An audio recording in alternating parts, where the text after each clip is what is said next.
So, all the way back in Drop RWBY, I posed the question, what is cringe? Because I couldn't explain it myself and needed help. Unfortunately, nobody ever really helped with that, because I asked what is cringe rather than what causes cringe, so that was a good use of 400k views, but whatever. I spent about 18 months now thinking of and testing theories, and I can now confidently say that I have something solid enough to call myself an expert. I'll be very disappointed in all of you if no one ironically posts this to the Cringe subreddit. Alright, so what causes cringe? My best guess is that it's when someone does something that has enough superficial features to be recognized by the cringee as an attempt to be impressive.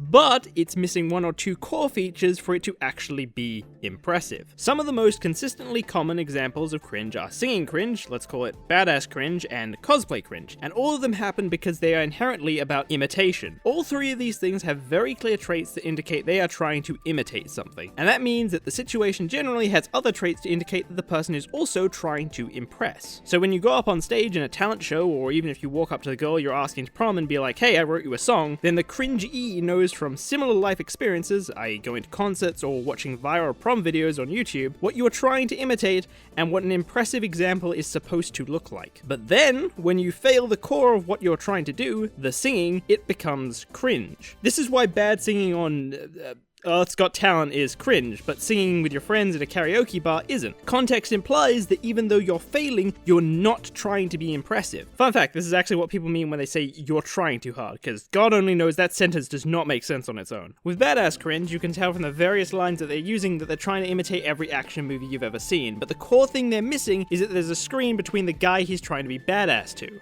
The core of badass is intimidation and alphaness. Doing it from behind a screen directly contradicts that. So you can make the conclusion that the kid's probably not even tougher than his iPhone. When you get into cosplay, however, the theory gets pretty messy. There are two core engagements that people approach cosplay from: self-expression and challenge. For some people, it's about dressing up as a character you love, and for others, it's about making an accurate cosplay. For me, I'm very challenge-oriented and always used to interpret every other cosplay as an attempt to be a perfect replication. That's why bad cosplay always looked cringe to me, because I thought everyone saw it as a challenge. I thought everyone was trying to be impressive. Now that I know that there are those two types of cosplayers though, it only ever looks cringe to me when a poor cosplay strikes a pose in front of a camera or something. That tends to muddy the perceived intention a bit. But that's also why you get such varying opinions on what is cringe. It's so heavily based on what you perceive their intentions to be. Anyway, I'm gonna chuck some more examples at you.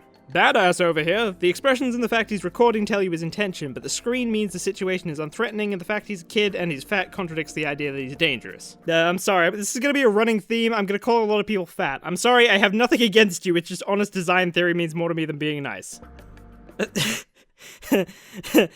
I said it was about to be a running theme. The current highest voted thing on r/cringe, which I swear used to be my next example, but apparently cringe stuff gets deleted frequently. But the current highest is a text post about a guy thinking he's being asked out, which is actually an interesting spin on it. But I think the cringe specifically comes from the fact that his first assumption was that he was impressive enough inherently to be given the number upon first meeting. Probably the cringiest thing I've ever seen was this video here of this lady singing song parodies about math to her class. Very clear through her fucking ceiling lights that she thinks she's in High School Musical, but she lacks the dance moves, the singing, the stage, the choreography, but the body, and most importantly, the context. Real life is not a musical. The current mood isn't an excited one, the current mood is maths class. Interestingly, in this example, her intention is actually the weakest thing. I interpreted that she thought she was in a musical, but there's a bit of contention in the comments over whether this is cringe or not, and a lot of people saying that are citing passion.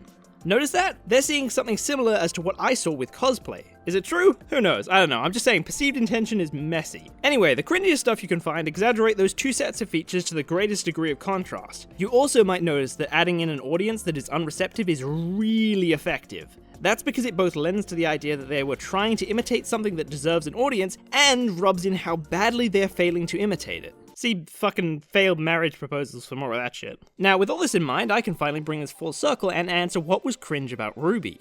The answer is multiple things. The stuff with Jean in Season 1 is a cocky romantic cringe. That should be self-explanatory. But it is really interesting because even though the writer doesn't intend for Jean to be impressive, as it's played as a joke, for all intents and purposes, the character is still acting cringy. And it reminds me of some of PewDiePie and Trinomortal stuff, where some of the gags are superficially the exact same as some cringe stuff, but because you know them and their work, you know they aren't intending to be impressive. You know they're trying to be cringe for comedy. So it creates this weird cringe, not cringe feeling, which is pretty interesting. The rest of the cringe in RWBY, well, some of it's written laughter cringe, which ironically is a really funny concept.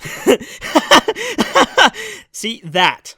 I made a medium funny joke and gave an inappropriate amount of laughter, making you think that I think my joke is way more impressive than it actually is. In writing, this happens when a writer wants to have a character or all the characters laugh for whatever reason. You know, those end of episode closure scenes where all the characters laugh together and it's all happy? Yeah, that. But they can't script a good enough joke and it makes it look like the writer thinks they're really funny. That's also the general theory with this video and the woman laughing about having breast cancer.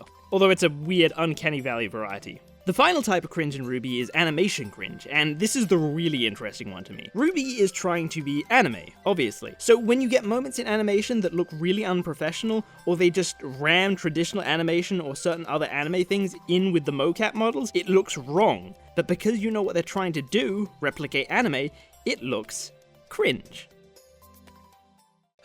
So, there you go. 1.5 years in the making and I finally have my answer. I feel like they've finally got a definition of cringe that crosses off all the examples of cringe that I wrote down 1.5 years ago. Mothers making big deals over stupid things in retail stores, check. Kids saying you don't understand your actions have consequences over a Sonic game, check. E3 presenters acting like they're hip with culture, check.